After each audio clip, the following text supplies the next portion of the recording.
কথা হচ্ছে আমি বলেছিলাম কোন দেশে যাব, তোমরা বেশিরভাগ মানুষই বলেছো জনি দাদার দেশে যাও। তো যাই হোক, উনি তো একজন শিল্পী, আমি তো জানি না যে উনি কোন দেশে থাকে। তোমরা দেশটা আমাকে অন্তত বল। ও আচ্ছা, তাই তুমি তাহলে জনি দাদার দেশে যাবা বোকাসুদা? তাহলে তুমি এই কথা আমাকে আগে বলবা না বোকাসুদা? জনি দাদা থাকে আমেরিকাতে। আর বোকাসুদা তুমি যেহেতু কইছো জনি দাদা নাকি শিল্পী, তুমি তাহলে জনি দাদার সাথে একটা গান বানাতেই পারো। 8 বছরের শিশুটা যে এখানে নিরাপদ না, আমার মতো 18 বছর মেয়েটা কিভাবে নিরাপদ থাকবো?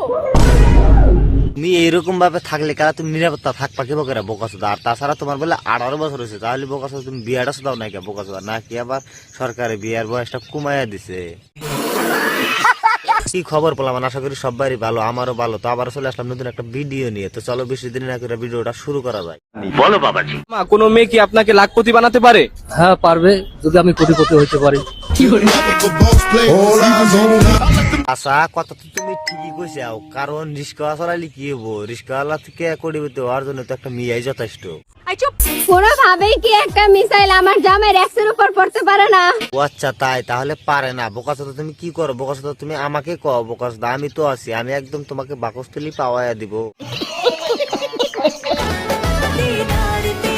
যাই হোক গাইছি, তুই মাল একসাথে দেওয়ার পরে কিন্তু আমি ডাইরেক্ট উতাস হয়ে গেছি গিয়া, টাকলা হয়ে গেছি গিয়া, ধরেন যে আমার মাথায় খেলাতেছে। তার কারণটা হচ্ছে আমি তুই মাল একবার কিভাবে টপাটপ করবো।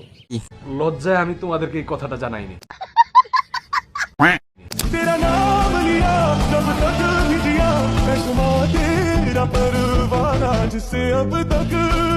বোকাসুদা তখন আর কি কমু, তোর তো ডাইরেক্ট নাডি নাডি জোড়া লাগছে, মাসে লাগে নাডি আর বাড়ি জোড়া লাগে। বোকাসুদা বোকাসুদা জোড়া লাগা বাদ দেয়া বুড়ো করে আয় আমার দোনটা মুহনি।